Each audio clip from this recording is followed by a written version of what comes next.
సమాచారం కోసం 95 న్యూస్ ఇప్పుడు యాప్లో మీ ముందుకు వచ్చింది. వెంటనే డౌన్లోడ్ చేసుకుని న్యూస్ అప్డేట్ తెలుసుకోండి. ప్రతి క్షణం ప్రజాక్షి స్థాయిలో ప్రధానంగా మాట్లాడుకుంటున్న అంశం యూనిఫామ్ సివిల్ కోడ్. అసలు యూనిఫామ్ సివిల్ కోడ్ అంటే ఏంటి, దీనివల్ల ఉన్న ఉపయోగాలు ఏంటి, దీనివల్ల ఉన్న నష్టాలు ఏంటి, ఇవన్నీ చర్చించడానికి మనతో పాటు ఉన్నారు డాక్టర్ గాలి వినోద్ కుమార్ గారు. నమస్తే సార్. సార్, మిమ్మల్ని ఫస్ట్గా ముందుగా యాక్చువల్గా ఈ బొమ్మ అంబేద్కర్ గారిని మిమ్మల్ని చూస్తుంటే నాకైతే సేమ్ అనిపిస్తున్నారు. చాలా అదృష్టం కింద భావిస్తున్నాను మీతో మాట్లాడడం. స్వయంగా ఆయనే వచ్చి ఇక్కడ కూర్చున్నంత ఫీలింగ్ వస్తుంది. So glad sir. సార్, ముందుగా మాట్లాడాలంటే మీ అభిమాని ఒకరు మీతో ఇంటర్వ్యూ అని చెప్పగానే ఒక కవిత రాసి పంపించారు. ఒక్కసారి నేను మీకోసం అది చదవనా? చదువుల తల్లి ఒడిలో దిద్దుకున్న ఓనమాలు ఉన్నత విద్యకు ఆనవాళ్లుగా ప్రగతికి సోపానాలుగా గ్రహించి తడి కన్నులలో ఒడి దుడుకులలో ఎన్నో వ్యయ ప్రయాసలను అధిగమించి కృషి పట్టుదల అస్త్రాలుగా శాస్త్రాలపై సంధించి అసమానతలతో తులతూగే పీడిత జనుల జీవన తూకాన్ని న్యాయమనే తూకం రాళ్లతో సామాజిక వరంగా అందించి ప్రజలు జై కొట్టేలా విశ్వవిద్యాలయాలు ఛత్రం పట్టేలా ప్రథమ అధ్యాపకుడై పేరులో ఉన్న వినోదానికి విజ్ఞానం జత చేసి విశ్వ నగరాలలో మన కీర్తి పతాక రెపరెపలను ఐక్యరాజ్య సమితి వరకు చూపించిన డాక్టర్ గాలి వినోద్ కుమార్ గారికి అనంతో మమేకమై 95 మాధ్యమ వేదికగా స్వాగతం పలుకుతోంది. ఇది చెల్లూరు జగన్ గారు రాశారు సార్ మీ గురించి. జగన్ గారికి ఇప్పుడు మేడం గారు చదివిన కవిత ఏదైతే ఉందో ఆ కవిత నన్ను చాలా ఉత్తేజపరిచే విధంగా మరింత బాబాసాహెబ్ అంబేద్కర్ యొక్క వారసత్వాన్ని ప్రపంచవ్యాప్తంగా సమతా సందేశాన్ని ఇవాళ నేను తీసుకెళ్తున్న ఏ సందర్భాన్ని పురస్కరించుకొని వారి కవిత రాశారు.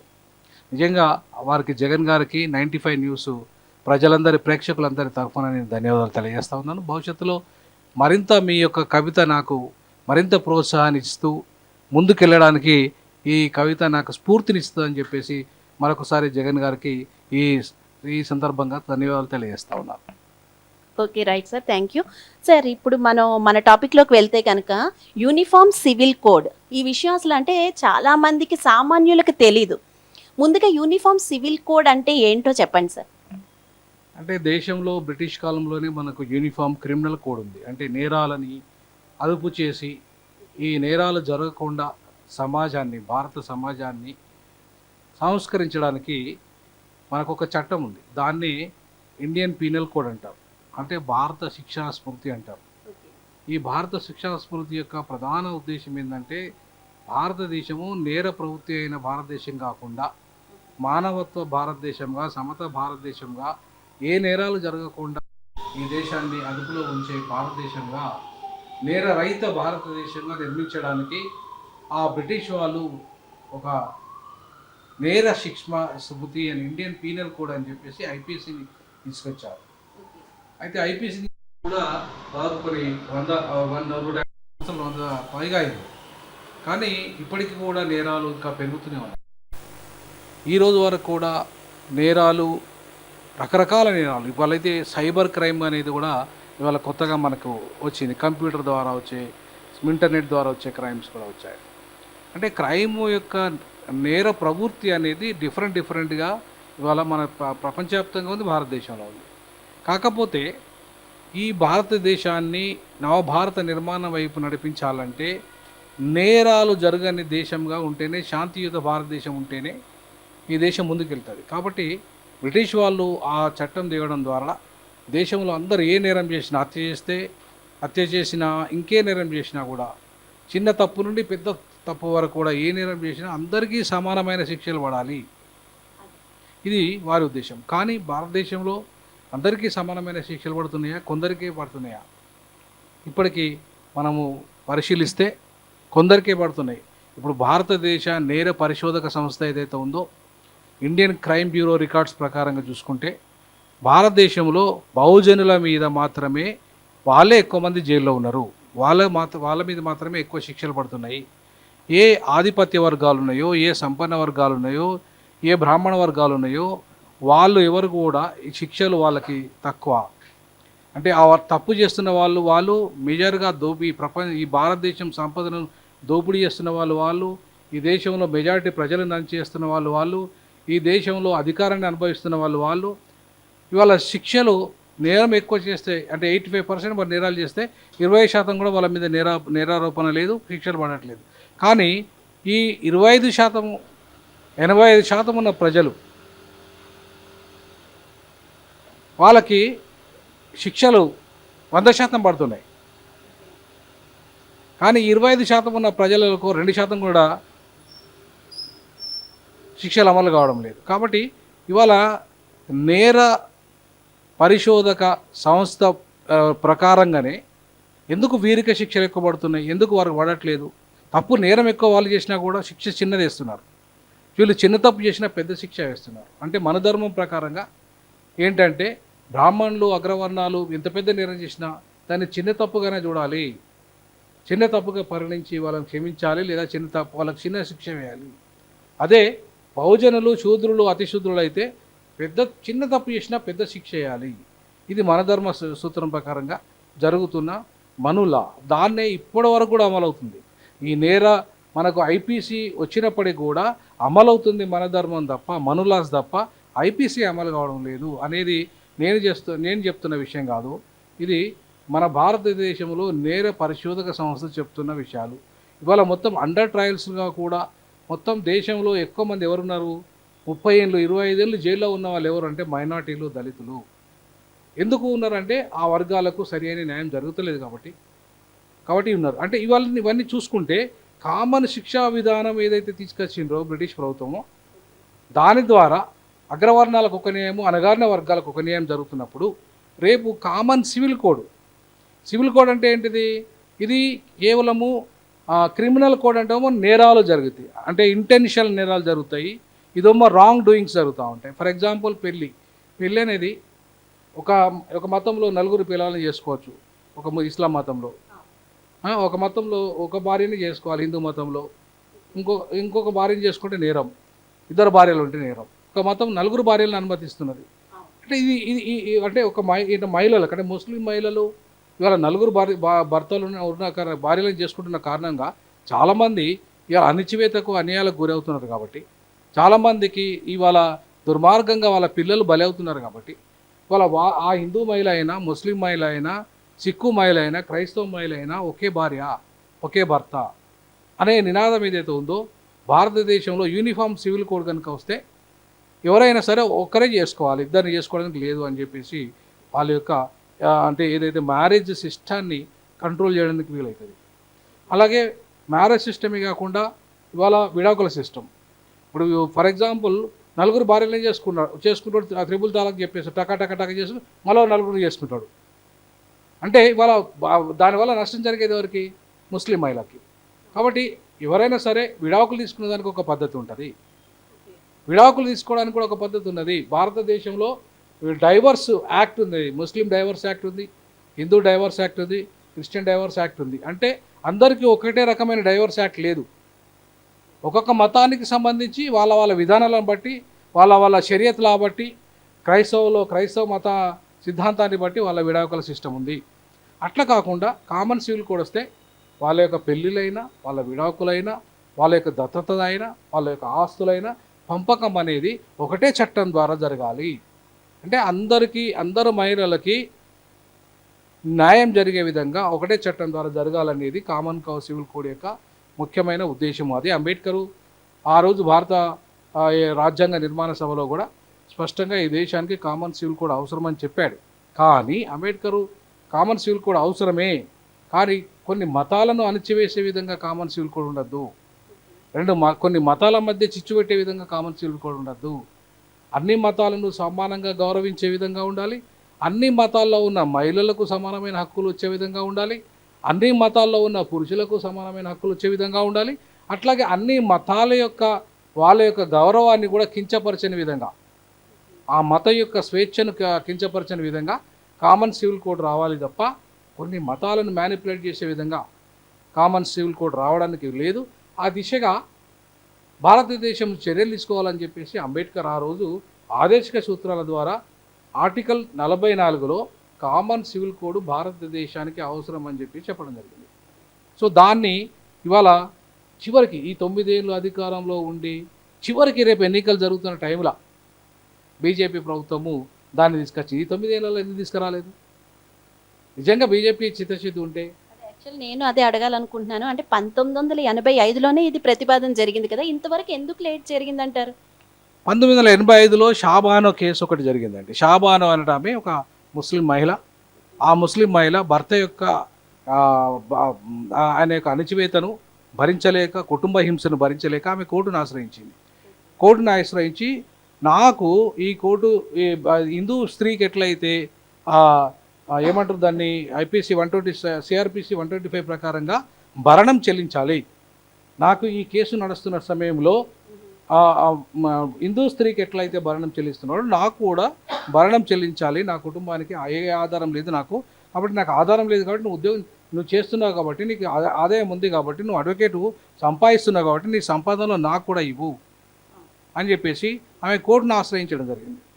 ఆమె కోర్టును ఆశ్రయిస్తే కోర్టు కూడా ఆయన కరెక్టే, మరి హిందూ స్త్రీకి భరణం చెల్లించినప్పుడు మరి ముస్లిం స్త్రీకి కూడా ఇవ్వాలి కదా, ఆమె కూడా మహిళనే కదా, ఆమె కూడా ఇబ్బందులు పడుతుంది కదా అని చెప్పేసి సుప్రీంకోర్టు స్పష్టంగా ఏం చెప్పిందంటే హిందూ స్త్రీతో పాటు ముస్లిం స్త్రీ కూడా వాళ్ళ కుటుంబ వివాహాల పరిష్కారం కోసం భరణం చెల్లించవచ్చు భర్త అని చెప్పి తీర్పిచ్చింది. అయితే ఏంటంటే మొత్తం ముస్లిం మగ సమాజం ఏం చేసింది, పూర్తిగా దాన్ని వ్యతిరేకించింది. పూర్తిగా వ్యతిరేకిస్తే ఆయన రాజీవ్ గాంధీ మధ్య మార్గం ఏం చేశాడు అంటే దాన్ని ఆ తీర్పును అమలు చేయకుండా ఒక చట్టం చేశాడు.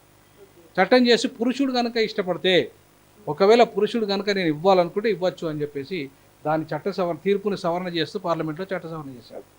కానీ అది యూనిఫామ్ సివిల్ కోడ్ ఉంటే ఈ స్త్రీకి ముస్లిం స్త్రీకి అన్యాయం జరగదు కదా అనే చర్చ జరిగింది ఆ రోజు సుప్రీంకోర్టు కూడా చెప్పింది. ఆ కేసులో ఏమని చెప్పింది, ముస్లిం స్త్రీ అయినా, హిందూ స్త్రీ అయినా, ఈ క్రిస్టియన్ స్త్రీ అయినా, పార్సీ స్త్రీ అయినా, ఏ స్త్రీ అయినా, దళిత స్త్రీ అయినా, ఆదివాసీ స్త్రీ అయినా స్త్రీనే కాబట్టి ఆమెకు అన్యాయము అణచివేత జరిగినప్పుడు ఖచ్చితంగా ఆమెకి న్యాయం జరగాలని చెప్పేసి ఇవాళ ఆ తీర్పు ఇవ్వడం జరిగింది. దానిలో భాగంగానే యూనిఫామ్ సివిల్ కోడ్ అనేది ఇవాళ ఆ రోజు నుండి సీరియస్గా చర్చకు వచ్చింది.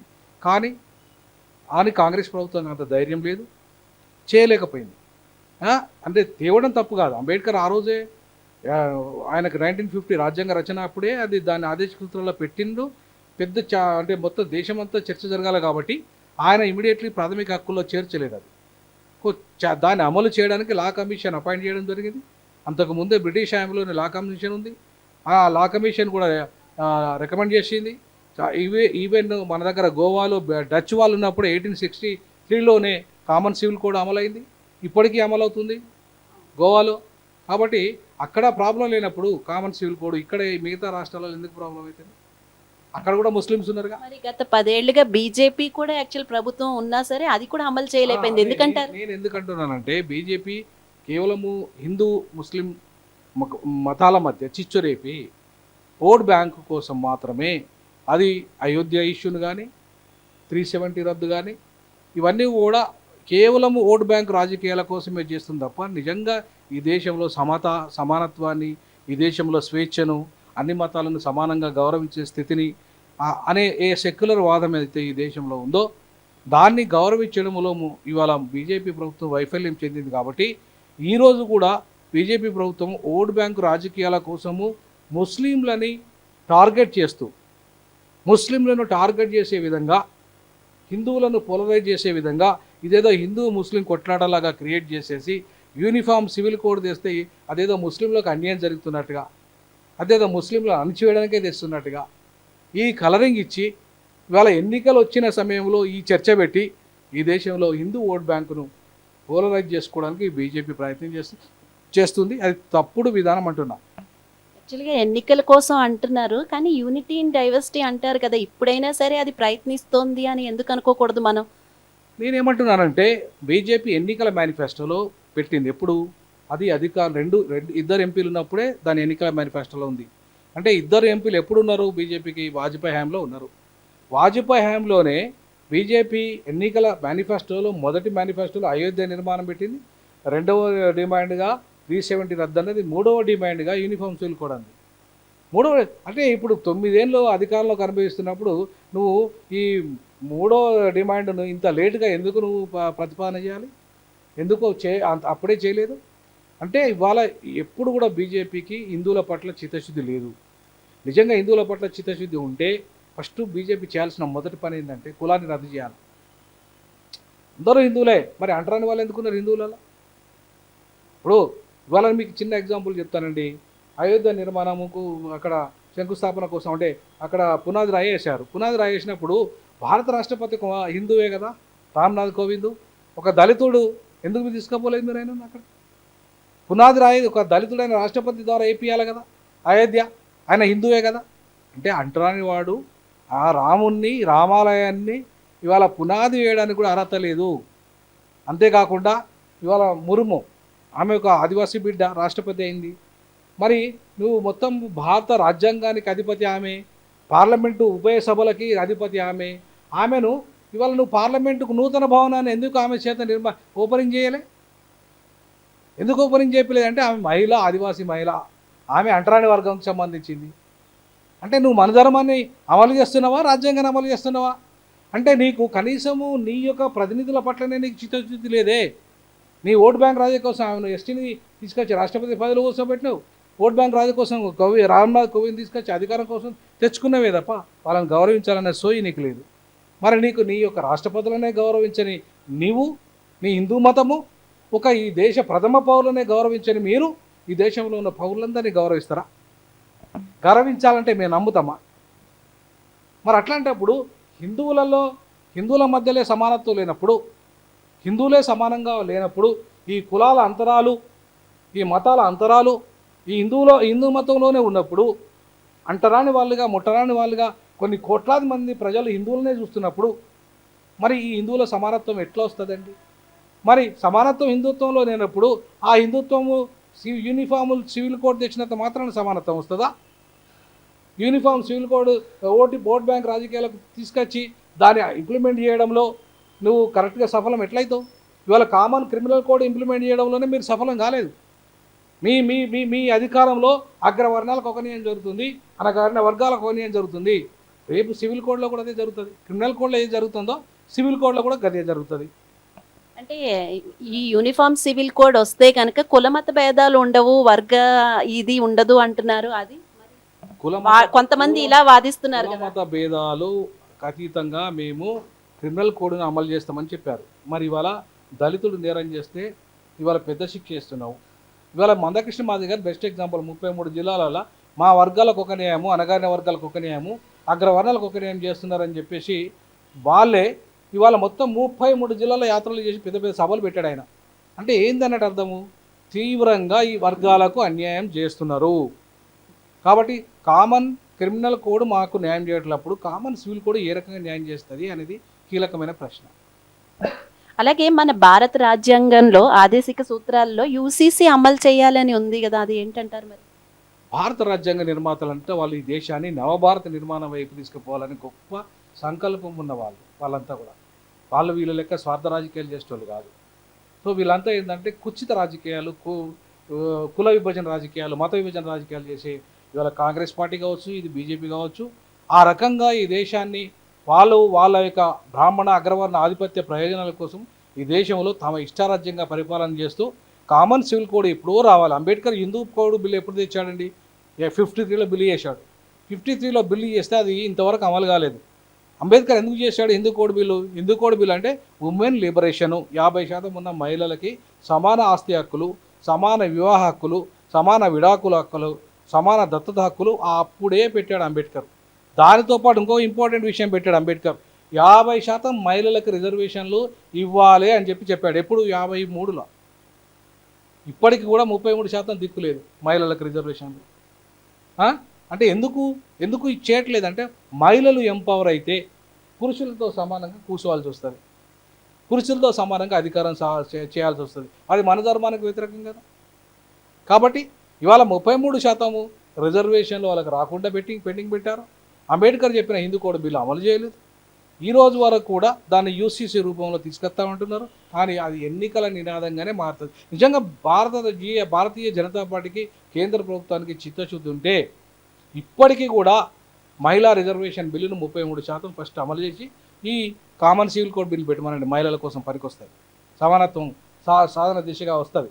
అంతేగాని నువ్వు 33% బిల్లును పక్కన పడేస్తావు, దాని మీద చర్చ పెట్టనీయం, దాని మీద అసలు ఆర్గ్యుమెంటే లేదు, ఇది మాత్రం తీసుకొస్తావు. అంటే అర్థం ఏంటి అంటే దీన్ని కనీసం దీని మీద డ్రాఫ్ట్ లేదండి. ఒక పెద్ద విచిత్రం ఏం తెలుసా మీకు, ఇప్పటికీ భారత ప్రభుత్వం ఒక డ్రాఫ్ట్ తయారు చేయలేదు యూసీసీ మీద, డ్రాఫ్టే లేదు. ఇప్పుడు పార్లమెంట్లో బిల్లు పెట్టాలంటే ఒక డ్రాఫ్ట్ లేకుండా బిల్లు ఎట్లా పెడతారండి? ఒక లా కమిషన్ అనేది ఒక బాడీ, అది ఒక అటానమస్ బాడీ. ఆ అటానమస్ బాడీ తన అభిప్రాయాన్ని చెప్పింది అంతే. కమిషన్ చైర్మన్ మెంబర్లు మేము యూనిఫామ్ సివిల్ కోడ్ మీద మీ అభిప్రాయాలు చెప్పండి భారత ప్రజలారని వాళ్ళకు ఒక అభిప్రాయ సేకరణ కోసం పంపింది.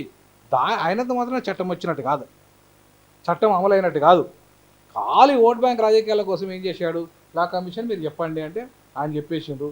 ఈయన మన అక్టోబర్లో ఒక స్టేట్మెంట్ ఇచ్చాడు, యూనిఫామ్ సివిల్ కోడ్ తెస్తామని చెప్పేసి. అంటే ఈ వర్షాకాల సమావేశంలో తెస్తామని. మరి నీకు డ్రాఫ్టే లేనప్పుడు మరి పార్లమెంట్లో చర్చ జరగాలిగా డ్రాఫ్ట్ మీద. ఒక డ్రాఫ్ట్ బిల్లు కావాలంటే ఆ బిల్లు పార్లమెంట్ రూపంలో బయటకు వచ్చి ఆ పార్లమెంట్లో చర్చ జరిగి అది మెజార్టీ సభ్యులు ఆమోదం పొంది మళ్ళీ ఆ రాజ్యసభకి వెళ్ళి రాజ్యసభలో ఆమోదం పొంది రావాలి కదా. అందుకే కదా 33% మహిళా రిజర్వేషన్ బిల్లు పెండింగ్ పడి ఉంది, ఆమోదం జరగకనే కదా. మరి నువ్వు కూడా రేపు ఆమోదం అవుతుందా నీ బిల్లు? అయితే అని గ్యారంటీ ఏమైనా ఉందా?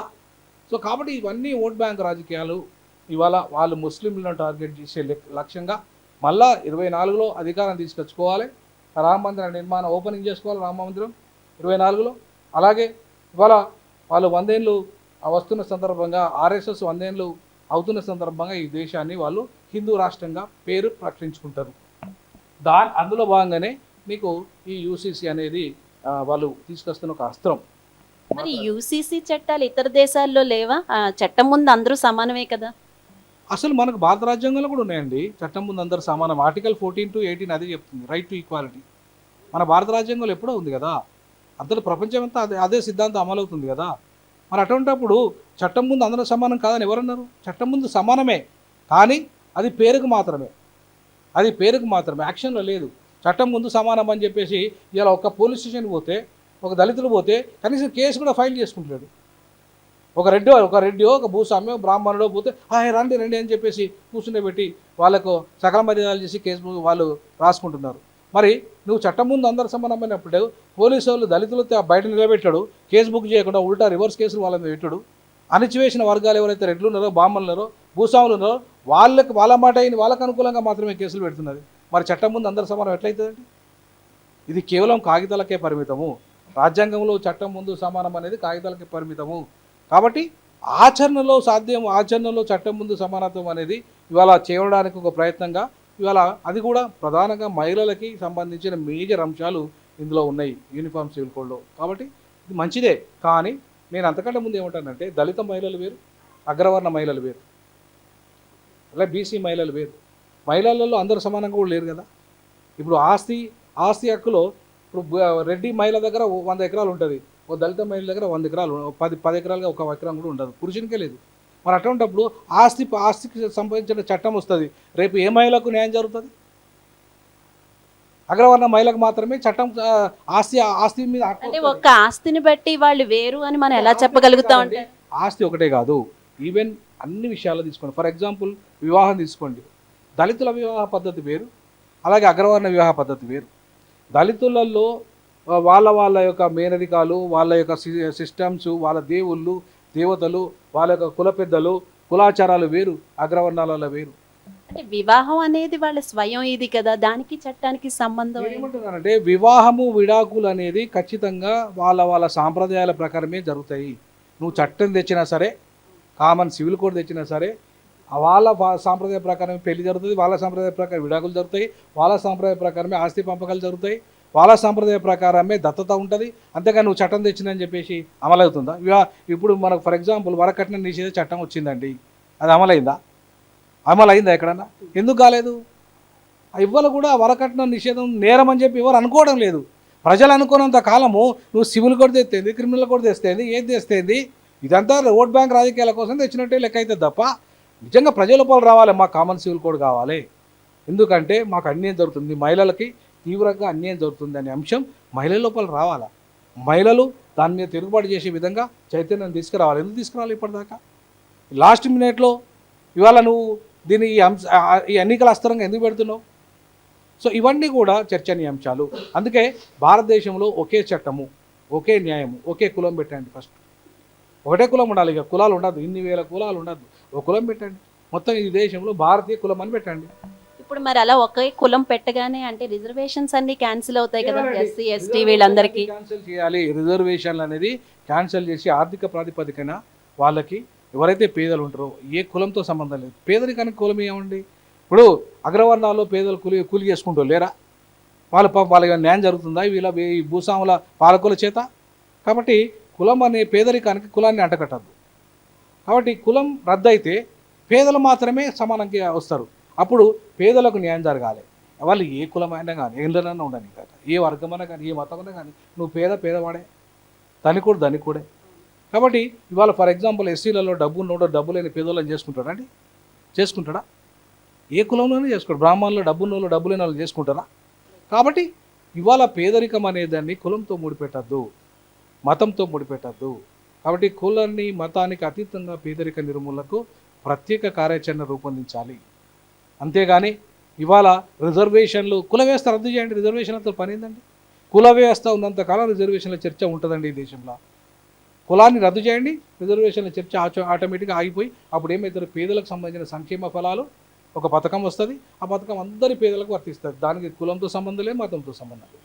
ఆ దిశగా అడుగులు ఎందుకు వేస్తలేదు? బీజేపీ ఆర్ఎస్ఎస్ సిద్ధాంతం అదే కదా. ఇవాళ అంత్యోదయ పథకం ద్వారా అంటే అంతిమంగా ఎవరైతే పేదలు ఉన్నారో వారికి చేరాలనేది కదా వాళ్ళ సిద్ధాంతం. అట్లాంటప్పుడు మరి వర్గాన్ని రద్దు చేయండి, కులాన్ని రద్దు చేయండి, ఫస్ట్ వర్ణం రద్దు చేయండి. అంబేద్కర్ అదే కోరుకున్నాడు కదా. ఎలేషన్ ఆఫ్ కాస్ట్ అన్నాడు. వర్ణ నిర్మూలన ధ్యేయం అన్నాడు అంబేద్కర్. మరి ఎందుకు చేయట్లేదు ఆర్ఎస్ఎస్ బీజేపీ? అప్పుడు నిజంగా ఈ మతాలు అసలు ఈ కులాంతర వివాహాలు చేసుకున్న చంపరు. కులం రద్దు అయితే అందరూ సమానమైతం కదా. సో అట్లాగే ఇవాళ మతాంతర వివాహాలు చేసుకుంటే చంపరు. ఇట్లాంటివన్నీ కూడా చాలా అంశాలు కూడా పరిష్కారం అయితే భారతదేశంలో ఈ రిజర్వేషన్ సమస్య ఉండదు. కులం రద్దు అయితే కుల పాలిటిక్స్ ఉండయి. సరే, రకరకాల అనేక సమస్యలకు మూల కారణమైన కులాన్ని, వర్ణాన్ని రద్దు చేస్తే ఈ దేశంలో, ప్రపంచంలో అంటే ఈ చైనా, అమెరికా ఏ దేశం పోటీ పడలేదు మనతో. ఆ రకంగా అభివృద్ధి దిశగా పోతుంది. కానీ ఇంకా ఇవి ఉన్నా కూడా మనం వీటిలో అంతర్గత కొట్లాటలు ఉన్నా కూడా ఈ స్థాయికి మనం ఎదుగుతున్నామంటే, అవి అంతర్గత కొట్లాటలు లేకుండా ఉంటే ఖచ్చితంగా మనం ఇంకా పై స్థాయికి ఎదుగుతాం కదా. అంటే ఇప్పుడు అన్ని కులాలు మతాలు ఒకటే అని చెయ్యాలనే కదా ఈ యూసీసీ ముఖ్య ఉద్దేశం కాదంటారా? కాదండి, యూసీసీలో కుల ప్రస్తావన లేదు. యూసీసీలో నేనేమంటున్నానంటే కులము, మతము, ప్రాంతాలకు అతీతంగా అందరికీ సమానమైన వివాహ వ్యవస్థ, మహిళలకి ప్రధానంగా ఇది వస్తుంది, మంచిదే కాదనట్లేదు. కానీ అందరికీ సమానమైన వివాహ వ్యవస్థ, విడాకుల వ్యవస్థ ఉంటే తప్పు కాదు. కానీ అందరికీ సమానంగా లేరు కాబట్టి కులాన్ని రద్దు చేయమంటున్నాను నేను. అందరికీ సమానంగా వర్ణ వ్యవస్థ లేదు కాబట్టి వర్ణం రద్దు చేయమంటున్నాను. ఇప్పుడు బ్రాహ్మణులు ఉన్నారు ఫర్ ఎగ్జాంపుల్. బ్రాహ్మణులో పేదలకు న్యాయం జరగాలంటే బ్రాహ్మణులో ఉన్న ఆధిపత్యం చేస్తున్న వాళ్ళు ఎవరైతే ఉన్నారో, సంపన్నులు ఎవరైతే ఉన్నారో వాళ్ళంతా కూడా ఇవాళ తమ ఆధిపత్యాన్ని తగ్గించుకోవాలంటే ఆ బ్రాహ్మణ వర్గాన్ని మొత్తం పూర్తిగా ఆ వర్ణం అనేది రద్దు కావాలి. అట్లాగే ఎస్సీలో బాగా డబ్బు ఉన్న వాళ్ళు ఉన్నారు కొంతమంది. వాళ్ళు ఎక్కడైనా కూడా పేదలను చూస్తలేరు, పేదల పెళ్లి చేసుకుంటలేరు. అట్లాంటప్పుడు ఎస్సీలో ఉన్న వాళ్ళకు సంబంధించి ఆ సంపన్నులతో వీళ్ళ పేదలకు ఏం లాభమండి? ఏం లేదు కదా. అటువంటిప్పుడు నేనేమంటానంటే ఇవాళ పార్లమెంటు స్థానానికి 50 కోట్లు 100 కోట్లు పెట్టాలంటే ఎవరు పోటీ చేస్తారండి రిజర్వేషన్లలో? ఎమ్మెల్యే స్థానానికి 30 కోట్లు పెట్టాలి, 20 కోట్లు పెట్టాలంటే ఎవరు పోటీ చేస్తారండి? ఎస్సీలలో డబ్బున్నోళ్ళే పోటీ చేస్తారు కదా. రిజర్వేషన్ అయినా సరే డబ్బున్నోళ్ళే పోటీ చేస్తారు కదా, వాడే గెలుస్తాడు కదా. మరి పేదలకు వచ్చే లాభం ఏముందండి దాని ద్వారా? కాబట్టి కుల వ్యవస్థ రద్దయిందంటే ఖచ్చితంగా అందరూ అక్కడ పోటీ పడడానికి స్కోప్ ఉంటుంది. నేనేమంటున్నానంటే కులం అనే పునాదుల మీద ఒక నీతిని కానీ ఒక జాతిని కానీ నిర్మించలేమని చెప్పి అంబేద్కర్ చెప్పాడు. మరి ఆ జాతి నీతి నిర్మాణం జరగాలంటే, సమతా భారత నిర్మాణం జరగాలంటే ముందు రద్దు కావాల్సింది వర్ణము, కులం. తర్వాత మీరు క్రిమినల్ కోడ్ అమలు చేయండి, సివిల్ కోడ్ అమలు చేయండి, ఇంకే కోడైనా అమలు చేయండి. మీరు అన్నీ సమానంగా అమలవుతాయి, అందరికీ సమానంగా అది అమలయ్యే స్కోప్ ఉన్నది. అంటే ఇప్పుడు ఉమ్మడి పౌరసత్వం చట్టం బీజేపీ తెస్తే అభ్యంతరమా, లేక అసలు యూసీసీఏ వద్దని మీ అభిప్రాయమా? యూసీసీ కావాలని నా అభిప్రాయం, వద్దని నేను చెప్పట్లేదు. యూసీసీ కావాలి, కానీ కండిషన్ ఏంటంటే ముందు వర్ణము, కులము రద్దు కావాలా. అది రద్దు అయితే యూసీసీని మనం 100% అమలు చేయొచ్చు. ఎందుకు అంటే ఇప్పుడు ఫర్ ఎగ్జాంపుల్ ఆదివాసీలు ఉన్నారండి, కొన్ని 3-4 వేల తెగలు ఉన్నాయి. అందులో 3-4 వేల తెగలు, 30,000 తెగలు ఆ ఈశాన్య రాష్ట్రాలకు పోతే. మరి ఈ తెగలన్నీ కూడా ఇలా 30,000 మంది తెగలు ఉంటే ఆ తెగలన్నిటికీ ప్రత్యేక రాష్ట్రం కావాలనుకో, ఫర్ ఎగ్జాంపుల్ 30,000 రాష్ట్రాలు చేయగలుగుతామా? కనీసం 3,000 రాష్ట్రాలు చేస్తామా? చేస్తుందా? ఒక్కొక్క తెగకు ఒక్కొక్క రాష్ట్రం కావాలని అడుగుతున్నారు. అక్కడ సాధ్యమా? అది అయ్యే పని కాదు కదా. మరి అట్లాంటప్పుడు ఆ 3,000 తెగల యొక్క జాతులకు వాళ్ళ వివాహ వ్యవస్థ వేరే, వాళ్ళ విడాకుల వ్యవస్థ వేరే, వాళ్ళ ఆస్తి పంపకాలు వేరే. మరి వాటన్నిటికీ ఒకటే న్యాయం జరగాలంటే మరి యూసీసీలో వాళ్ళని ఎందుకు నువ్వు మినహాయించును? ఆదివాసులను ప్రత్యేకంగా దీంట్లో యూసీసీలో చేర్చలేదు. ఎందుకు చేర్చలేదు? నువ్వు వాళ్ళని మినహాయిద్దామన్నావు. ఎందుకు అంటే భారత రాజ్యాంగం కూడా వాళ్ళకి ప్రత్యేకమైన షెడ్యూల్స్ ఇచ్చాయి. షెడ్యూల్ 5, షెడ్యూల్ 6 మైదాన ప్రాంత గిరిజనులకు, ఆదివాసులకు, అలాగే వాళ్ళు ఎవరైతే ఆ హిల్ స్టేట్లో ఉంటారో వాళ్ళకి ప్రత్యేకమైన రాయితీలు ఉన్నాయి, ప్రత్యేకమైన సాంప్రదాయం ఉంది, ప్రత్యేకమైన హక్కులు ఉన్నాయి. కాబట్టి వాళ్ళకు ప్రత్యేకమైన చట్టాలు ఉన్నాయి. కాబట్టి వీటన్నిటినీ అధ్యయనం చేయకుండా, వీటన్నిటినీ వాళ్ళకు ఒక సరైన పరిష్కారం గురించి మాట్లాడకుండా చివరికి లాస్ట్ మినిట్లో ఎన్నికల టైంలో తీసుకొచ్చి నేను యూసీసీని అమలు చేస్తా అంటే ఇది బ్లఫ్ చేయడం కదా ప్రజల్ని, భారత ప్రజల్ని. వీటి మీద ఒక టేబుల్ ఎజెండా చర్చ జరిగిందా? ఇంటెలెక్చువల్ డిబేట్ జరిగిందా? ఎప్పుడైనా చర్చ పెట్టిందా? వాళ్ళు లా కమిషన్ అభిప్రాయ సేకరణ తీసుకోగానే సరిపోదు కదా. పార్లమెంట్లో ఇప్పుడు మొత్తం ఈ 36 పార్టీలో 38 పార్టీలో ఒక్క కూటమి ఉంది. ఇప్పుడు 26 పార్టీలో ఒక్క కూటమి ఉంది. 11 పార్టీలు తటస్థంగా ఉన్నాయి. ఈ 3 కూటములు ఏవైతే ఉన్నాయో ఆ 3 కూటముల మధ్య చర్చ పెట్టండి. ఫస్ట్ వాళ్ళ మీద ఒక అభిప్రాయం తీసుకురండి. ఎందుకంటే వాళ్ళే కదా ప్రజల యొక్క ప్రజాప్రతినిధులు, వాళ్ళే కదా మనం ఎంపీలను ఎమ్మెల్యేలను ఎన్నుకున్నది. మరి ఫస్ట్ వాళ్ళైతే ఒక అంగీకారం రావాలి కదా. మరి వాళ్ళ మధ్య చర్చ చేయలేదు ఈ అంశం. మరి అటువంటిప్పుడు నువ్వు బూటకమే కదా, నీ ప్రతిపాదన బూటకమే కదా. నీ ప్రతిపాదన రియల్ అయితే అక్కడ ముందు చర్చ పెట్టు. ఆ పార్టీలో నీ కూటమి మధ్యలో చర్చ పెట్టు. ఫస్ట్ యూసీసీని మేము అమలు చేయబోతున్నాము, మీ అభిప్రాయం ఏంది? YSR Congress party, Pawan Kalyan party, Telugu Desam party, మిగతా పార్టీలు మీరు అభిప్రాయాలు తీసుకోండి. ఎందుకు తెస్తలేవు నువ్వు? ఎందుకు తీసుకుంటావు అంటే బూటకంగా ప్రజల్ని బ్లఫ్ చేయడానికి యూసీసీని ఒక అస్త్రంగా, ఎన్నికల అస్త్రంగా వాడుతున్నారు తప్ప నిజంగా నవభారతాన్ని నిర్మించడానికి కాదు. అందుకే యూసీసీ కావాలంటున్నా, కానీ బీజేపీ చేస్తున్న బ్లఫ్ను వద్దంటున్నా. అంటే అందరికీ ఒకే వివాహ పద్ధతి, దత్తత తీసుకునే ఇది, తర్వాత ఆస్తిని పంచుకునే విధానం, ఇవన్నీ కూడా ప్రయోజనాలు ఉంటాయంటారా దేశ ప్రగతికి? మరి 100% అండి. ఎందుకంటే ఫర్ ఎగ్జాంపుల్ వివాహ వ్యవస్థలో ముఖ్యంగా కులం అనేది వాళ్ళ మతం కానీ కులం కానీ వివాహ వ్యవస్థ నుండి స్టార్ట్ అవుతుంది. ఒక కుటుంబానికి పెళ్ళైతే ఆ కుటుంబంలో ఫస్ట్ పెళ్ళి కులం మధ్యలో జరుగుతుంది. తర్వాత మతము వివాహం చేస్తుంది. అంటే క్రైస్తవులను తీసుకుని క్రైస్తవ మతం, హిందువులు అయితే హిందూ మతం. అంటే పెళ్లి చేసుకునేదో ఒక కులంలో, వివాహ పద్ధతము మతం ద్వారా జరుగుతుంది. కాబట్టి ఇవాళ ఈ రెండు లింక్ అయి ఉన్నాయి. ఈ లింక్ అయి ఉన్న పద్ధతి ఏదైతే ఉందో అన్ని రకరకాల కులాలలో, ఫర్ ఎగ్జాంపుల్ ఒక ఎస్సీ కులాలు 1500 కులాలు ఉపకులాలు ఉన్నాయి భారతదేశంలో.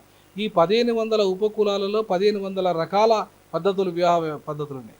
ఇవన్నీ కూడా ఒకటే చట్టం కిందకి వస్తాయి. ఇప్పుడు రేపు మంచిదే కదా. మొత్తం దేశంలో ఉన్న 6000కు పైగా కులాలకు ఒకటే వివాహ వ్యవస్థ వస్తుంది. మంచిదేగా. అంటే చట్టం ఒకటే వస్తుంది. పద్ధతి వాళ్ళ ఇష్టారకంగా వాళ్ళు ఏ పెళ్లి చేసుకున్నా పర్లేదు, కానీ విడాకులు మాత్రం ఒకటే. వివాహంలో ఏం జరిగినా ఒకటే చట్టం వస్తుంది. కాబట్టి అది చాలా లాభం జరుగుతుంది, భారతదేశానికి లాభం జరుగుతుంది. ఇవాళ అమెరికాకి పోండి, మతం అనేది అధికారికంగా క్రైస్తవ మతం ఉన్న కామన్ సివిల్ కోడ్ ఉంది అక్కడ. ఇలా చాలా యూరోపియన్ దేశాలకు పోండి, అలా ఈవెన్ పాకిస్తాన్ పోండి, పాకిస్తాన్లో ఇస్లాం మతము అనేది అధికార మతమైనప్పటికీ కామన్ సివిల్ కోడ్ ఉంది అక్కడ. భారతదేశంలో ఎందుకు ఉండకూడదు? ఉండాలనే కదా ఆ రాజ్యాంగకర్తలు ఆదేశ సూత్రాలు పెట్టారు. కానీ చర్చ జరగాలన్నారు వాళ్ళు. చర్చ జరగాలి, ప్రజాభిప్రాయం తీసుకోండి. అలాగే పార్లమెంటులో చట్టం తెచ్చే ముందు అన్ని పార్టీల యొక్క మెజార్టీ ప్రజల అభిప్రాయం తీసుకోండి, మెజార్టీ పార్లమెంట్ సభ్యుల అభిప్రాయం తీసుకుంటున్నారు. అది చేయకుండా చివరికి ఎన్నికల టైంలో ఎన్నికల అస్త్రంగా వాడొద్దని మాత్రం ఇవాళ నేను బీజేపీని కోరుకుంటున్నాను. అంటే ఇంకొంచెం మంది యాక్చువల్గా కొందరు అయితే ఉచితంగా చదువుకునే హక్కు, ఉచితంగా వైద్యం హక్కు, తర్వాత పని చేసుకునే హక్కు కావాలని కోరుకుంటున్నారు. ఈ చర్చలు ఎంతవరకు ప్రభావితం చేస్తాయంటారు? తప్పకుండా మంచి చేయండి. ఆ చర్చలు చాలా గొప్ప చర్చలు. ఈ దేశంలో ఉచిత నాణ్యమైన విద్య, అలాగే ఉచిత నాణ్యమైన వైద్యము, అలాగే ఉపాధి ఉద్యోగ అవకాశము ఉచితంగా ఇవాళ ప్రభుత్వాలే ఇవ్వాలి. దాంతోపాటు ఉచిత న్యాయం కూడా ప్రభుత్వం ఇవ్వాలి. ఈ మూడింటితో పాటు ఈ మూడు అమలు కాకపోతే న్యాయం కూడా అమలు కాదు. సో కాబట్టి ఇలా ఈ మూడు అమలు చేయడానికి న్యాయ వ్యవస్థ కూడా ఉచితంగానే రావాలి. లేకపోతే సుప్రీంకోర్టు లాయర్ని తీసుకోవాలంటే వాడికి ఒక అపియరెన్స్కు 5 లక్షలు ఇవ్వాలి. ఒక హైకోర్టు లాయర్ని మనం ఎంగేజ్ చేసుకోవాలంటే ఒక అపియరెన్స్కి 1,00,000 రూపాయలు కట్టాలి. మరి ఎవరైనా కడతారా పేదలు? కాబట్టి ఉచితం కూడా న్యాయం కూడా ఉచితంగానే రావాలి. సుప్రీంకోర్టు పోయినా ఉచితంగా న్యాయం కావాలి, హైకోర్టు పోయినా ఉచితంగా న్యాయం జరగాలి. సో కాబట్టి మీరు అన్నట్టుగా ఉచిత విద్య, నాణ్యమైన ఉచిత విద్య, ఉట్టిదేగా ఆర్డినరీ ఉచిత విద్య కాదు, అట్లాగే నాణ్యమైన వైద్యము, ఉచిత వైద్యము, అలాగే నాణ్యమైన విద్యా ఉపాధి అవకాశాలు, దానితో పాటు ఉచిత న్యాయం. ఈ 4 అంశాలు చాలా కీలకము ప్రతి పౌరునికి. అది అవసరం. ఆ దిశగా అడుగులు వేయాల్సిన అవసరం ఉంది. కామన్ సివిల్ కోడ్ తెచ్చుకుంటే ముందు ఇవి చేయమని ఫస్ట్ ఇవి చేయమనండి. కామన్ సివిల్ కోడ్ తర్వాత తీసుకురమ్మనండి. కానీ ముందు ఇవి చేస్తే భారతదేశం ఎక్కడికో వెళ్ళిపోతుంది, అందరికీ న్యాయం జరుగుతుంది. ఇవి చేసినాక నువ్వు చేయి, కామన్ సివిల్ కోడ్ అమలు చేయి, తప్పేం లేదు. కానీ ఇవి చేయకుండా నువ్వు కేవలం మళ్ళీ ఎన్నికల రాజకీయంగా అస్త్రంగా వాడుకోవడానికి ముస్లింలను టార్గెట్ చేస్తూ హిందువుల ఓట్ బ్యాంకు సంపాదించడానికి బీజేపీ చేస్తున్న పన్నాగంగా మాత్రమే మనం చూడాలి. దానికి డ్రాఫ్ట్ డిక్లరేషన్ అనేది బీజేపీ ఇంతవరకు రెడీ చేయలేదు, హోమ్ మినిస్ట్రీ ఇంతవరకు రిలీజ్ చేయలేదు, హోమ్ మినిస్ట్రీ పార్లమెంట్కి ఇంతవరకు సమర్పించలేదు. మరి ఎప్పుడు బిల్ అవుతుందండి? చర్చ ఎప్పుడు జరుగుతుందండి? ఇదంతా బూటకం. అంటే ఇప్పుడు ఈ దేశ సంక్షేమ ఫలాలు మాకు కావాలి, కానీ ఈ దేశ చట్టాలతో మాకు పని లేదు అని అంటే ఎంతవరకు సమన్వయం అంటారు? కొంతమంది ఇలా మాట్లాడితే పథకాలు అనేటివండి చట్ట రూపంలో రావాలి. ఇప్పుడు పథకం ఫర్ ఎగ్జాంపుల్ కేసీఆర్ గారు దళిత బంధు పెట్టారు. కేసీఆర్ దళిత బంధు పెట్టి దానికి ఇంతవరకు గైడ్లైన్స్ ప్రిపేర్ చేయలేదు. కేసీఆర్ గారు గైడ్లైన్స్ ప్రిపేర్ చేయకుండా ఒక పథకం పెట్టాడే. ఆ ఒక్క పథకమే కాదు, ఏ పథకానికి గైడ్లైన్స్ లేవు. రేపు ఫర్ ఎగ్జాంపుల్ దళితులలో కొంతమందికి రాలేదు, చాలా పేదవాళ్ళకి వస్తలేదు, వాళ్ళ కార్యకర్తలకే వస్తుంది. మరి రేపు పేదవాడు నాకు రాని అని రేపు కోర్టు పోవాలంటే చట్టం లేకపోతే, దళిత బంధు చట్టం లేకపోతే ఎక్కడ పోతారండి? అంటే పథకం అనేది చట్ట రూపంలో ఉంటేనే అది రేపు ప్రజల యొక్క హక్కుగా మారుతుంది. ఊరికే పథకాలు పేపర్ మీద పెట్టి గైడ్లైన్స్ ప్రిపేర్ చేయకుండా, చట్టం చేయకుండా ఉంటే అవి ఏం ఉపయోగపడవు. వాళ్ళ ఇష్టం, ఈ ప్రభుత్వం ఈ పథకం వస్తుంది, ఇంకో ప్రభుత్వం ఇంకో పథకం తీసుకొస్తుంది. అది అమలు అవుతున్నాయి అమలు అవుతలే అనేది వాళ్ళకి అవసరం లేదు. ఓట్లు వచ్చినాయి, అధికారం వచ్చిందా, టెంపరీగా కొంత అమలు చేసినామో వెళ్ళిపోయినామా, దానివల్ల ఏ శాస్త్ర మార్పు రాదండి, టెంపరీ అధికారం మాత్రమే వస్తుంది. అంటే అసలు యూనిఫామ్ సివిల్ కోడ్ పై ఎందుకు వ్యతిరేకత వస్తుందంటారు? ఈ మత సంస్థలు ఎందుకు వ్యతిరేకిస్తున్నాయి? ఒకసారి క్లుప్తంగా చెప్పండి. అంటే వాళ్ళకు కొన్ని భయాలు ఉన్నాయి. ఎందుకంటే బీజేపీ తెస్తుంది కాబట్టి భయాలు ఉన్నాయి. వాళ్ళకు లేకపోతే భయం ఉండేది కాదు. బీజేపీ అనేది మత సిద్ధాంతంగా ఆధారపడ్డ పార్టీ కాబట్టి, అది మెజారిటీ మతము మైనార్టీలను అణచివేస్తున్న పార్టీ కాబట్టి, దళితులను ఊచకోతకు వస్తున్న పార్టీ కాబట్టి, క్రైస్తవులని ఇవాళ అంటే ఊచకోత ఇన్ ద సెన్స్ అది జెనసైడ్కు దారి తీస్తుంది. ఎట్లా? ఫర్ ఎగ్జాంపుల్ ఇవాళ ఆదివాసీలు మణిపూర్లో ఇవాళ మంటలు చెలరేగిపోయి చచ్చిపోతున్నారు. ఇంతవరకు ప్రధానమంత్రి అనేవారు ఒక్క మాట కూడా మాట్లాడలేదు. ఒక దేశ ప్రధాని నువ్వు మొత్తం వేలాది మంది ప్రజలు చచ్చిపోతుంటే ఇవాళ జస్టిస్ చంద్రచూడ్ ఇచ్చాడు స్టేట్మెంట్ నిన్న, సుమోటోగా తీసుకున్నాడు. మణిపూర్లో ఇంత దుర్మార్గం జరుగుతుంది, అన్యాయం జరుగుతుంది, దీని మీద విచారణ చేపడుతున్న సుమోటోగా నేను అన్నాడు. మరి ఒక ప్రధానమంత్రి ఎందుకు మాట్లాడండి? ఈ దేశ ప్రధానమంత్రి ఆ మణిపూర్ ప్రజలలో బీజేపీ ప్రభుత్వం ఉంది, ప్రజలు బీజేపీకి ఓటేసిండ్రు, పార్లమెంట్ మెంబర్లను పంపించేదానికి. అటువంటప్పుడు మణిపూర్లో సంబంధించిన క్రైస్తవులకు సంబంధించి హిందువులకు మధ్య ఘర్షణ జరుగుతున్నప్పుడు ఈ ప్రధానమంత్రి ఆ సమస్యను ఎందుకు పరిష్కరిస్తలేడు? ఆ రాష్ట్ర ముఖ్యమంత్రి ఎందుకు సమస్యను పరిష్కరిస్తలేడు? ఇది భయం. ఈ భయం వల్లనే బీజేపీ ముస్లింల మధ్య, మైనార్టీల మధ్య, క్రైస్తవుల మధ్య చిచ్చు రేపుతున్నది. కాబట్టి రేపు ఇది తెస్తే దీనివల్ల కూడా రేపు ఏం ప్రమాదాలు తెస్తుందో అని చెప్పేసి ఒక భయం. ఇప్పుడంటే బీజేపీ తెస్తోందని ప్రజలు భయపడుతున్నారు అంటున్నారు, కానీ ముందు వచ్చిన పార్టీలు కూడా తేలేదు కదా, మరి అది ఏమంటారు? నేనేమంటానంటే ముందు వచ్చిన పార్టీలైనా ఓట్ బ్యాంక్ రాజకీయాలు చేశాయి. అది కాంగ్రెస్ అయినా, ఇంకొకటి జనతాదళ్ అయినా, వాళ్ళ బీజేపీ అయినా ఓట్ బ్యాంక్ రాజకీయాలు చేస్తున్నాయి. ఈ ఓటు బ్యాంకు రాజకీయాల కోసం ప్రజల్ని బలి చేయొద్దు. ప్రజలకు నువ్వు మేలు చేసేది ఏదైనా ప్రజలు ఎప్పుడు వ్యతిరేకించారు. అది మైనార్టీలైనా మనుషులే, ముస్లింలైనా మనుషులే, క్రైస్తవుల మనుషులే, వాళ్ళందరూ పౌరులే కదా, ఈ దేశ పౌరులే కదా. ఆ పౌరులకు న్యాయం జరుగుతుందంటే ఎందుకు పౌరులు వ్యతిరేకిస్తారండి? పౌరులకు అన్యాయం జరుగుతుంది దీనివల్ల అన్నప్పుడు వ్యతిరేకిస్తారు. పౌరులకు ఈ బీజేపీ ఏదైనా తెస్తే మాకు తీవ్రంగా అణచివేత చేస్తుంది మమ్మల్ని అనేది అప్పుడు వ్యతిరేకిస్తారు. అంతేగాని ప్రజలకు న్యాయం జరుగుతుంది అన్నప్పుడు పౌరులు ఎందుకు వ్యతిరేకిస్తారండి? ఒకే దేశం ఒకే చిహ్నం యూనిఫామ్ సివిల్ కోడ్ అంటారా? ఒకే దేశము ఒకే ఎన్నిక, ఒకే దేశము ఒకే చట్టము, ఒకే దేశము ఒకే జిఎస్టీ, ఇదంతా కూడా నియంతృత్వ విధానాలు. ఫర్ ఎగ్జాంపుల్, ఆంధ్రప్రదేశ్ రాష్ట్రంలో, తెలుగు రాష్ట్రాల్లో వర్షం ఒక రకంగా పడుతుంది, ఈశాన్య రాష్ట్రాల్లో ఒక రకంగా పడుతుంది, అలాగే ఢిల్లీలో ఒక రకంగా ఉంటుంది. అసలు వర్షమే ఒక రకంగా మొత్తం పడనప్పుడు ఒకటేసారి భూమి చట్టం, ఒక వర్షం భూ చట్టాలు ఒకటే రకంగా అమలు చేస్తారంటే ఎట్లుంటుందండి? మన రైతులు ఎందుకు వ్యతిరేకించారు?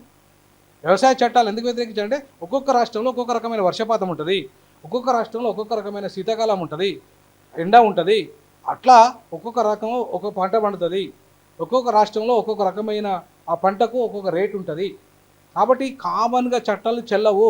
రైతు ఏ రాష్ట్రానికి ఆ రాష్ట్రంగా, ఆ రాష్ట్రంలో జిల్లాల ఆధారంగా ఆయా ప్రాంతాల డిమాండ్ ఉన్న పంటలు వేసుకుంటారు. ఆ డిమాండ్ ఉన్న పంటల ప్రకారంగానే చట్టాలు ఉండాలి అని లోకల్ చట్టాలు ఏమన్నారు. అంతేగాని రైతు చట్టాలే మాకు వద్దనిలే వాళ్ళు. మీరు తెచ్చిన చట్టాలు నల్ల చట్టాలు, రైతు వ్యతిరేక చట్టాలు. రైతు అనుకూల చట్టాలు తెస్తే వాళ్ళు ఎందుకు వ్యతిరేకిస్తారండి? ఇట్లనే ప్రజా అనుకూల విధానాలు బీజేపీ తెచ్చినా, కాంగ్రెస్ తెచ్చినా, బీఆర్ఎస్ తెచ్చినా, ఎవరు తెచ్చినా ప్రజలు స్వాగతిస్తారు, కానీ నల్ల చట్టాలనే వ్యతిరేకిస్తారు. కాబట్టి అట్లాంటి చట్టాలను తెచ్చే ప్రయత్నం బీజేపీ చాలా చేసింది. అందులో ఊపా చట్టం ఒకటి. ఇవాళ ఊపా చట్టం అనేది ఒక నల్ల చట్టం, అది గతంలో కాంగ్రెస్ పార్టీ తెచ్చింది, ఇవాళ బీజేపీ దాన్ని అమలు చేస్తుంది. కాబట్టి బీజేపీ అయినా కాంగ్రెస్ అయినా నల్ల చట్టాలు తెస్తుంది అనడానికి పెద్ద బెస్ట్ ఎగ్జాంపుల్ కదా. ఆ వ్యవసాయ చట్టాలు బీజేపీ తెచ్చింది, కాంగ్రెస్ కూడా వ్యవసాయ చట్టాలను తెచ్చింది, కొన్ని నల్ల చట్టాలను. ఇట్లా ఏ పార్టీ వచ్చినా కూడా నల్ల చట్టాలను, ప్రజా వ్యతిరేక చట్టాలను ప్రజలు వ్యతిరేకిస్తారు అనేది మాత్రం గుర్తుపెట్టుకోవాలి ఏ ప్రభుత్వమైనా. కొంతమంది వాదన అయితే ముస్లిం చట్టాలకు, అంటే షరియా చట్టాలకు కౌంటర్గా ఈ యూసీసీ తీసుకొస్తున్నారు అని వాదిస్తున్నారు. మీరేమంటారు? తప్పండి. నేనేమంటానంటే, నేను ఒక మతానికి అనుకూలంగానే ఒక మతానికి వ్యతిరేకంగా నేను మాట్లాడాను. నేను మాట్లాడేది ఏంటంటే, భారత రాజ్యాంగంలో పౌరులంతా సమానంగా ఉండాలి, సమానత్వ భారతదేశంగా బాబాసాహెబ్ అంబేద్కర్ సమత భారత నిర్మాణం చేయాలన్నాడు. దానికి స్వేచ్ఛ, సమానత్వము, సౌభ్రతత్వము, సామాజిక ఆర్థిక రాజకీయ న్యాయం పునాదిగా ప్రతి చట్టం ఉండాలని చెప్పాడు ఆయన. ఆ దిశగా చట్టం ఉంటే నేను స్వాగతిస్తా. ఆ దిశగా ముస్లిం మైనార్టీలైనా, క్రైస్తవులైనా స్వాగతించాలి, ఇంకా ఏ మతమైనా, హిందువులైనా స్వాగతించాలి, ఎవరైనా స్వాగతించాలి. అందరూ సమానమైనప్పుడు వాళ్ళు ఎందుకు వ్యతిరేకిస్తారండి? నేను మెజారిటీ హిందువును, నేను అణచివేస్తా, నా కాళ్ళకాడ చెప్పు, నువ్వు అంటరానివాడివి, నువ్వు గుళ్ళోకి రావద్దు, బల్లోకి రావద్దు అంటే కదా తిరుగుబాటు వచ్చేది. దాన్ని కదా వ్యతిరేకించేది. నువ్వు గొడ్డు మాంసం తినద్దు, దాన్ని కదా వ్యతిరేకించేది. అంతేగాని నువ్వు నీ ఇష్టమైన మాంసం తినండి, నువ్వు నీ దేవుని నీ దేవతను చేసుకోండి అని చెప్పి రాజ్యాంగంలో అధికరణ 25 నుండి 30 వరకు చెప్తున్నది కదా. దాన్ని గౌరవించమంటున్నాం, ఆ ప్రకారంగా చట్టం చేయమంటున్నాం. అందరూ సమానత్వ చట్టం తెస్తే నీకు ఎందుకు వ్యతిరేకిస్తారండి? కామన్ సివిల్ కోడ్ను స్వాగతిద్దాం. బట్ ఒకటి, ఈ వర్ణకుల వ్యవస్థ ఉన్నంతకాలం కామన్ క్రిమినల్ కోడే సరిగా అమలు కాలేదు. కామన్ సివిల్ కోడ్ తెచ్చే లాభం అది కూడా గట్లే ఉంటుంది. కాబట్టి అది రద్దు చేయండి, ఇది తేండి, సివిల్ కోడ్ తేండి. అట్లాగే మీరు ఇంతకుముందు ఉచిత వైద్యము, ఉచిత న్యాయము ఇవైతే ఏమన్నాయో వాటిని ముందుగా అమలు చేయండి దేశంలో ప్రతి పౌరునికి. చేసి నువ్వు ఏ చట్టం ఇక ఈ కామన్ సివిల్ కోడ్ తెచ్చినా అమలు అవుతుంది.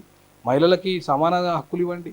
ఈవెన్ కామన్ సివిల్ కోడ్ ఇప్పటికీ కూడా సగం వరకు అమలైనట్టే లెక్క నా దృష్టిలో. ఎందుకంటే ఆల్రెడీ స్త్రీకి మహిళకి వివాహ చట్టం ఉంది, ప్రతి హిందూ మహిళకు ఉంది, విడాకుల చట్టం ఉంది, ఆస్తి పంపకం చట్టం ఉంది ఇప్పటికే. అలాగే ఇవాళ దత్తత చట్టం ఉంది. చట్టం ఇక్కడ లేదు అంటే ఏ మతానికి ఆ మతానికి అనుకూలంగా చట్టాలు ఉన్నాయి. ఇవాళ అన్ని కలిపి కామన్గా చేస్తా అంటున్నాం అంతే. కానీ అసలు చట్టమే లేదన్నట్టుగా అనుకుంటే ఎట్లా? మహిళలకు, హిందూ మహిళలకు వివాహం విడాకుల చట్టం లేదా? ముస్లిం మహిళలకు వివాహం విడాకుల చట్టం లేదా? ఆస్తి హక్కు చట్టం లేదా? అందరికీ చట్టాలు ఉన్నాయి, కాకపోతే వాళ్ళు షరియత్ ప్రకారంగా ఉన్నాయి, హిందువులకు హిందూ మత ప్రకారంగా ఉన్నాయి, క్రైస్తవులకు క్రైస్తవ మత ప్రకారంగా ఉన్నాయి, కానీ చట్టం మాత్రం ఉన్నాయి. వర్ణకుల వ్యవస్థను నిర్మూలించడం సాధ్యమయ్యే పనే అంటారా? అంటే అది ప్రజల చేతుల్లో కూడా ఉంది కదా. 100% సాధ్యమేనండి. ఇప్పుడు ఎందుకు సాధ్యమంటానంటే, ఈ దేశంలో సమానత్వం రావాలని కోరుకునే ప్రతి పౌరుడు అవి అడ్డం వస్తున్నాయి. కాబట్టి మరి ఈ దేశంలో సమానత్వం కావాలి, మనమంతా సమానమే, ఈ దేశము ప్రపంచానికే ప్రజాస్వామిక మాతృక భూమిక అంటున్నాడు, మదర్ ఆఫ్ డెమోక్రసీ అంటున్నాడు ఎవరు? నరేంద్ర మోడీ గారు. మరి భారత ప్రధానమంత్రి కోరుకోవాలంటే ప్రజాస్వామ్యం అంటే సామాజిక ప్రజాస్వామ్యం ఉండాలి, ఆర్థిక ప్రజాస్వామ్యం ఉండాలి, రాజకీయ ప్రజాస్వామ్యం ఉండాలి. సామాజిక ప్రజాస్వామ్యం అంటే కులం రద్దు కావాలి, కులాంతరాలు ఉండద్దు. ఆర్థిక ప్రజాస్వామ్యం అంటే ఆర్థిక వ్యత్యాసాలు ఉండద్దు, అవి రద్దు కావాలి. రాజకీయ ప్రజాస్వామ్యం అంటే రాజకీయంలో అసమానతలు ఉండద్దు, అవి రద్దు కావాలి. మరి అవి రాకుండా సమానత్వం ఎట్లా సాధ్యమవుతుంది? ప్రజాస్వామ్యం ఎట్లా వర్తిల్లుతుంది? అందుకే అంబేద్కర్ ప్రజాస్వామ్యం అంటే సామాజిక ప్రజాస్వామ్యం, ఆర్థిక ప్రజాస్వామ్యం, రాజకీయ ప్రజాస్వామ్యం. అంతేగాని ప్రజాస్వామ్యం అంటే కేవలం ఎన్నికలు, ఓటు, అధికారం మాత్రమే కాదన్నాడు. Mere democracy is not a political drama. Democracy is meant for social revolution, economical revolution and political revolution.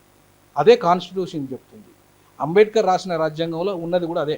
ఈ రాజ్యాంగం యొక్క మౌలిక లక్ష్యం ఏంటంటే సామాజిక సమానత్వము, ఆర్థిక సమానత్వము, రాజకీయ సమానత్వం, అన్ని రంగాల్లో సమానత్వాన్ని సాధించడమే భారత రాజ్యాంగం మౌలిక లక్ష్యం.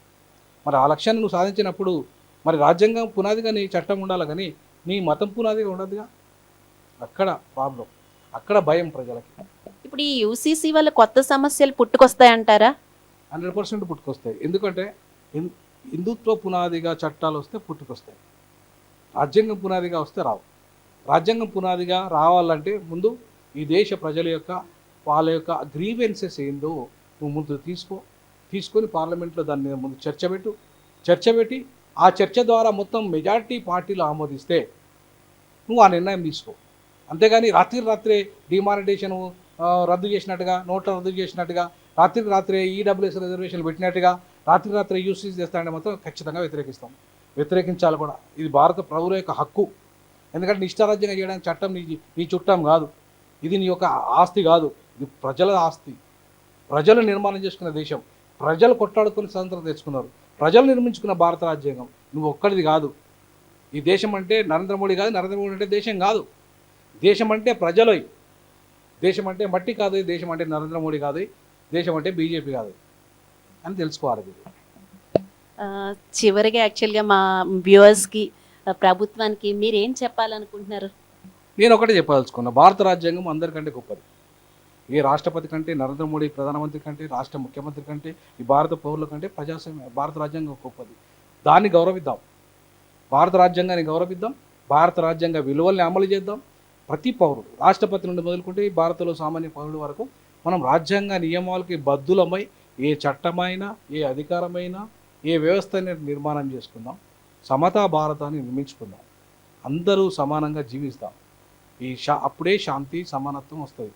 అంతేగాని శాంతి ఓం శాంతి అని పూజలు చేస్తే శాంతి రాదు, లేకపోతే హోమాలు చేస్తే శాంతి రాదు, లేకపోతే దేవులను మొక్కితే శాంతి రాదు. ఈ దేశంలో ఈ సమస్యల్ని పరిష్కరిస్తే శాంతి వస్తుంది. మీరు ఇంత అనర్గళంగా మాట్లాడుతున్నారు కదా, అంటే మీరు ఏమైనా ప్రజాక్షేత్రంలోకి వచ్చే ఆలోచన ఏమైనా ఉందా సార్ మీకు ఫ్యూచర్లో? 100% అండి. నేను ఇప్పటికే మొన్ననే పార్లమెంటు ఉప ఎలక్షన్లో పోటీ చేశాను. 2024లో ఎంపీగా, వరంగల్ ఎంపీగా పోటీ చేయబోతున్నాను. 100% రేపు ఖచ్చితంగా పార్లమెంటు మెట్లెక్కాలి. ఢిల్లీ గద్దె మీద ఇప్పుడు నేను మాట్లాడుతున్న మాటలని పార్లమెంట్లో మాట్లాడాలి.